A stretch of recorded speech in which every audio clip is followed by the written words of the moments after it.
Everyone, and welcome to episode 48 of Nutanix Weekly. I'm your host, Andy Whiteside. Right now, it's just Jaira and I, Jaira Cox. Jaira, how's it going? Andy, how you doing, well, man? How are you? Good. If we say Harvey's name 3 times, maybe he'll just show up. If we want to. We don't have to. Love a good Harvey. Well, you're not saying it, so you must not. No, I'm just kidding. Usually, I think societally we're conditioned like to say it 3 times when they appear as like a for like a bad guy. But Harvey's distinctly not that. It doesn't have to be a bad guy. Well, let's see. We'll get started, and he'll possibly show up a few minutes from now. I say that just because if you hear him start to speak out of the blue, it's not a ghost. It's the real Harvey. He's just running a little bit behind. Well, Jaira, we were talking beforehand, and you helped me pick this article. It's called Nutanix Support, Leading by Example 9 years in a row. I can tell you that every time I've ever had to work with Nutanix Support, it has been one of the better experiences I've had. I have, in several cases, well, in not a single case have I made it past the first guy. All other cases, I've been able to resolve the issue with the first person who picked up the phone, which is especially if you've been in a world where you've been passed around, you go through several screening calls, you get with tier 1 support and get the, is it plugged in? Is it not plugged in? Is it turned on or not? Kind of, have you rebooted it yet? That can be maddening, especially when you're in a situation where you're not calling because you want to, you're calling because you have to at that point in time. Absolutely. Yeah, no, I mean, I'd love to hear that feedback from you. That's certainly, of course, what we aim for, but it's just, it's encouraging to me as somebody who, I have to represent this technology all day, every day. That's the goal, right? That's what the experience we want our customers and partners to have. And it's even the opening tag of this article, right? The direct quote is from a customer, as always, very impressive support, rarely need them, but the team was great helping us through this one and the help was appreciated, right? So that key of rarely need them, but when we do need them, it's great is of course what you aim for. And nothing's perfect, but again, my experience has all been good. Most of my customers have been good. I had one customer that complained about Nutanix Support, which I thought was odd, but then in hindsight, I think maybe they were maybe they didn't come to the call with the right information either, and you can only work with so much. That's fair. I mean, mind reading would be a fantastic skill. I'm sure how about this? I'm sure we hire all the mind readers we find. But that is unfortunately is basically zero. So yeah, need good info to solve problems. Well, I was in Charleston, South Carolina this weekend. On the side of the road, there was a building that said open 24/7 mind reading. So maybe they can train them on Nutanix. I mean, wouldn't a building like that? I assume you would just never need door locks, right? If I saw door locks there, I would have some questions. Yeah, probably. All right, so help me understand what this article is really a North Face scoreboard. I've heard of what's the score, the support. I can't believe I'm drawing a blank at the moment, but the normal acronym used. And NPS? NPS score, yeah. Mm-hmm. This isn't talking about NPS. This is something different. The North Face scoreboard. I believe it is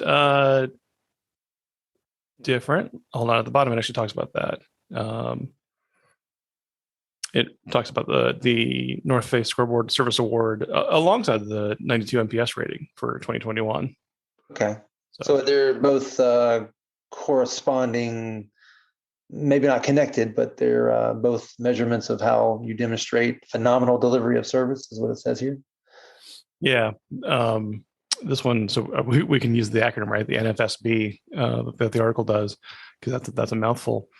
Talks about using a scale, right? In their case, out of 5, so 4.9 out of 5 on their index rating. So that's clearly, obviously, a very strong result. And is that coming from?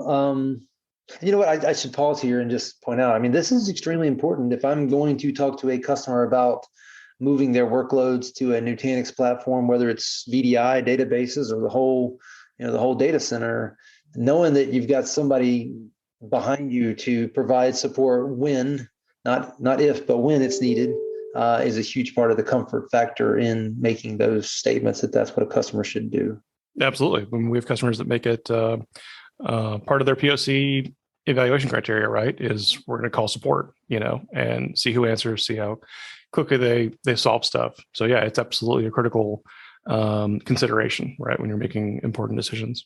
I'm a little embarrassed to say that in a POC or pilot scenario, I've never actually laid that out as a criteria, but it certainly should be one of the probably most pressing ones, because in that moment of urgency, you're gonna need that more than anything else.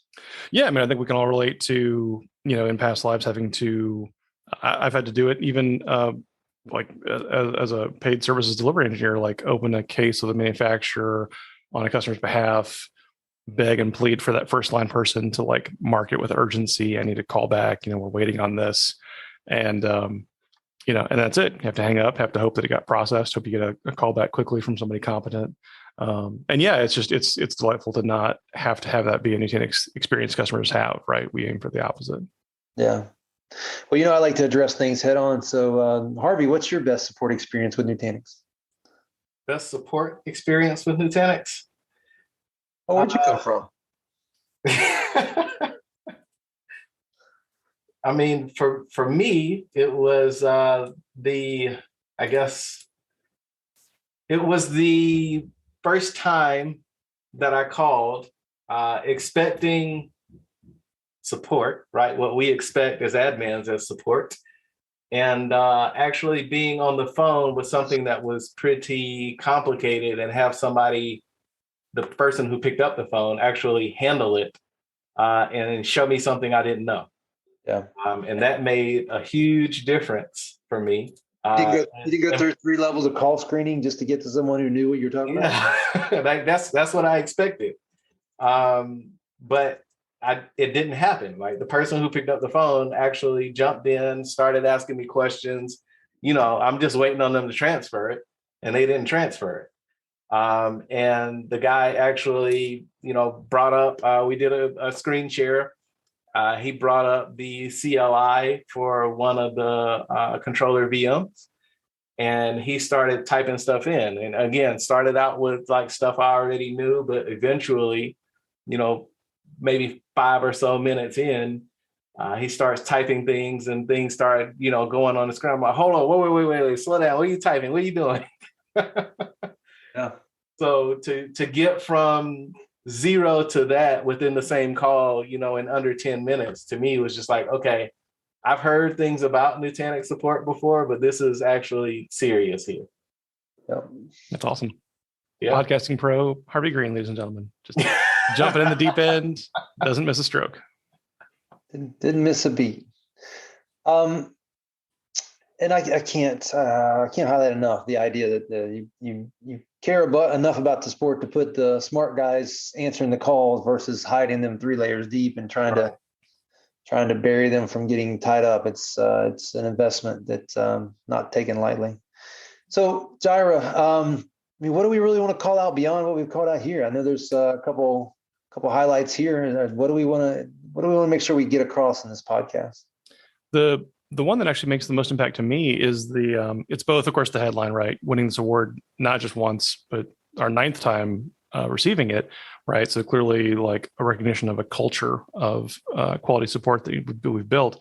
But one of these awards that you can only win if you've won this 7 times in a row, right? Which is like amazing, right? So you can only, if you won the one award 9 times, then you get this other award that is like a 7-time consecutive like Capper award, right? That they call out the Summit classification, which is pretty cool, right? It demonstrates the real consistency there to be not just better than something else or a less painful experience than XYZ, but really that desire to be best of the best, like best support experience you've ever had. Yeah. Well, and that is a huge highlight, to highlight the number of years and the fact that you can only be in rare company to get to that point.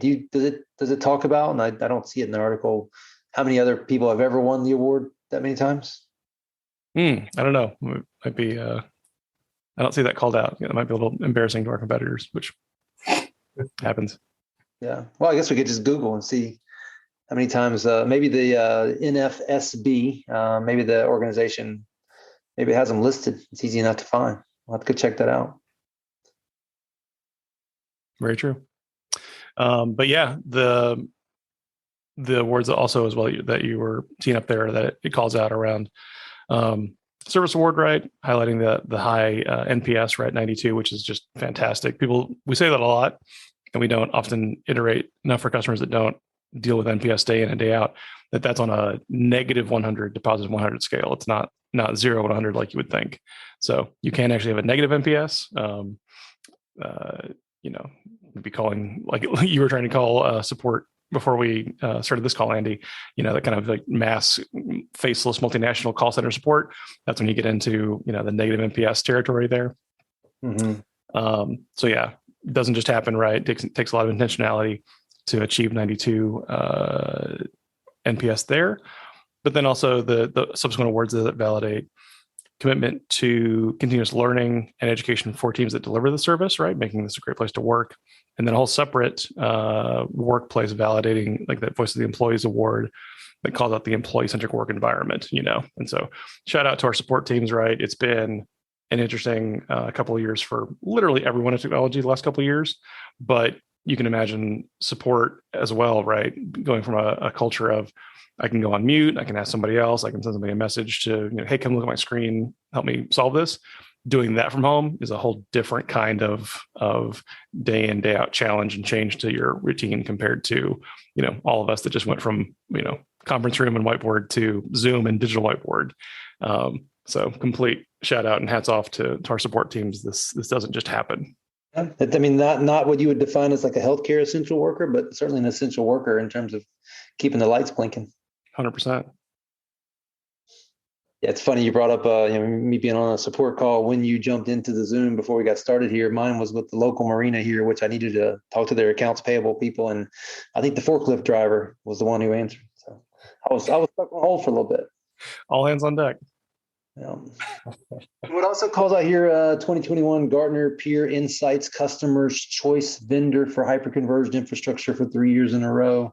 We're winning support 9 years in a row. Just another accolade there as well, right?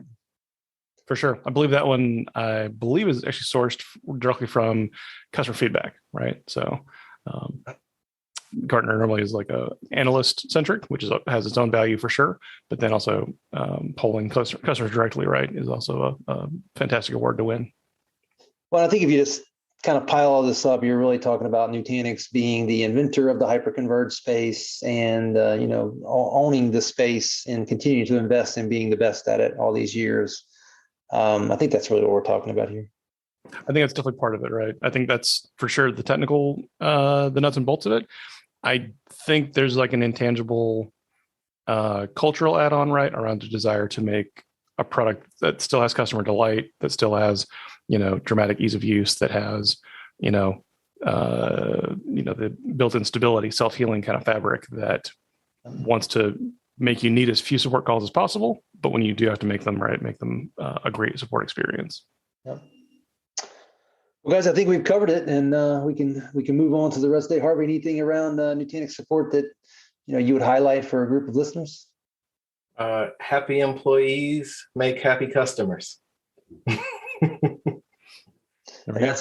And partners as well, right? That goes for both. That certainly goes for Nutanix, goes for partners, goes for IT departments too. Like you have customers too, and happy employees make for happy customers. Absolutely. Well, here's the other part too. I mean, we're talking about the infrastructure that everything else runs on top of. If that's not happy and supportable, and if that environment's not where it needs to be, and all the ecosystem that supports it's not where it needs to be, then a lot of other stuff runs downhill. Yep. Look, I got you saying one of my favorite words. All right, guys. Well, enjoy the rest of your Monday, and appreciate you jumping on and talking through this. Cool. Thank y'all. Yep.